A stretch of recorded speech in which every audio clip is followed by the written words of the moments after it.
Good morning. Welcome to Board Game Barrister, our local game shop in Milwaukee, Wisconsin. My name is Andy, and I'm here with Elizabeth, Glenn, and Gordon, and we just played Noobs in Space from Kosmos Games. It was amazing. Let's get into it. Welcome to Noobs in Space, a kind of puzzly, cooperative, surprising, silly game where you're playing as Fleet Academy students who just passed your final exam, but barely, and you're sent out on missions where you're not exactly sure what you're going to be doing when the missions begin, and you're trying to cobble it all together as you go.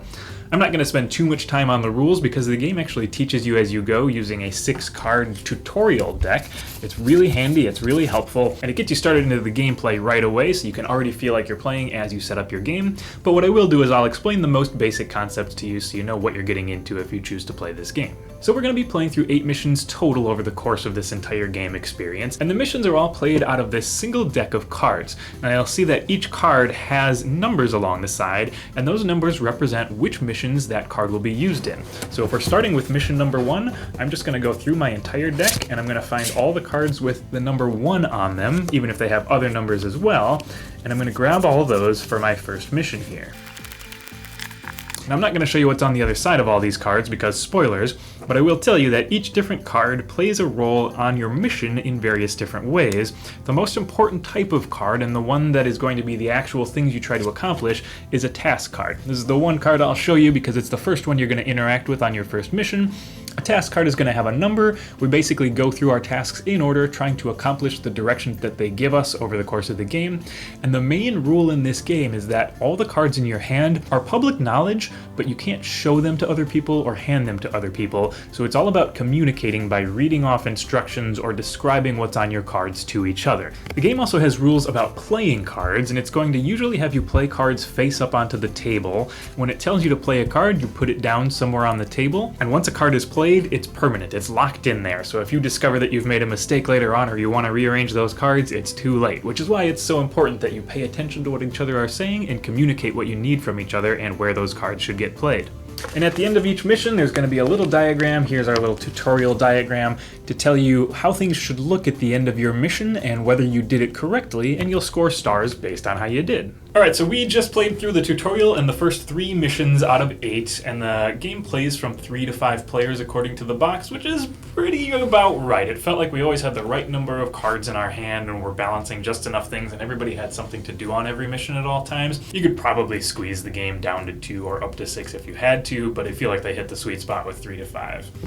I actually really love the games where you have to tell your fellow player at the table, put the thing with the thing in the thing with the thing on the left to do the. I love those games, and this is a great example of one where the game mechanics are actually not that heavy. It's a really great light game where I get to, no, not that one, the other one.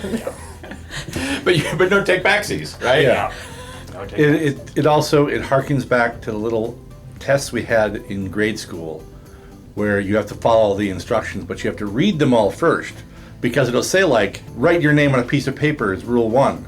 Rule 2, don't write your name on the paper. It's like, because that's how this game is. You have to read everything that's on that card, and you have to make sure you're following everything correctly. And wait until people are done talking before you start playing cards. Because I almost had one where Andy's like describing like the rockets we shouldn't have, and he starts describing my rocket. I get ready to play my rocket. He goes, but don't play that one. It's like that trope from MASH of defusing the bomb. Take this one and that one, blah, blah, blah. But first, no! And that first time you go into mission 1 and you unfold your hand of cards, and it's just this random set of who knows how these are going to get used, random bars of energy and display panels and just crazy stuff. Buttons. Random pictures of aliens on the wall, which never came up. And you're like, what is all this? They didn't teach us that at the academy. What is this? Yeah, it's this really delightful, like, getting tossed into it. You fell asleep that day. Yeah. Man. Like, deep into the pool type, like, what's going on? And then you just have to fall back on your training and say, who's got number 1, and start at mission number 1 and try to do it. Get those supplies. Ooh, this is weird. Things are weird immediately. Oh my gosh. Off we go. If you are reading this, your timer should already be running. If it is not, start it now. I actually really love how the gameplay suits the theme and title of the game. It absolutely feels like you just didn't pay attention or you skipped out that day at the academy and you show up to work and you're like, oh, we're on a mission today? Okay, I'll just see if this works. Oh, it didn't work. Surprise, surprise. Yeah. Yeah, it made me feel really inept and like perfect, exactly how it planned to, I'm sure. Like theme on point. Yeah. So I love that the game is telling you what to do through the act of playing it. Like the rules aren't getting you anything more than just the very, very basics, and you have to be willing to let that game teach you both through managing a lot of uncertainty. You don't know what these cards are in your hand, you don't know how they're going to relate, and you're going to get some things wrong. And if you are willing to do that and you find fun in doing that, you are going to love this game. If you really don't like being even a little bit confused or a little bit wrong, if you need to have everything laid out in front of you before you make a choice, this game is not going to be for you, because it is really playing hard into that you're a noob, you don't know what's going on, trial by fire, learn by doing, and make mistakes along the way. And it leans into that, and it really nails it. Oh. I do have. I didn't realize that's it. I thought that was something that comes up. Not They got us. Yeah. So I want to talk a bit about replayability. This is a puzzle game. You are solving the puzzles as you go through it. You will have done that. And we just talked a bunch about what we thought about replayability, and we've just played through missions 1 through 3. I want to play this again. I'm probably not going to play it with this group.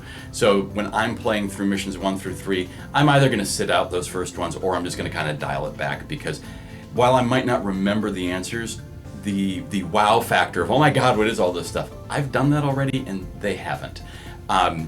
When you have played, so with that, I really encourage you to play through all 8 missions with the same group and then give it on to someone else. It's an inexpensive little box. You're going to get so much fun out of it. That's going to be great. All right, that was Noobs in Space. We had an amazing time on missions 1 through 3. Can't wait to get to those other ones, and we hope you had a fun time watching. As always, if you hit that subscribe button, you're going to get to see our videos every single week when we post them. Hit that like button, leave a comment if you got a comment, and check out our online store. Noobs in Space is in there. A bunch of other cool stuff is in there as well. Thanks so much for joining us this week, and we will see you next time.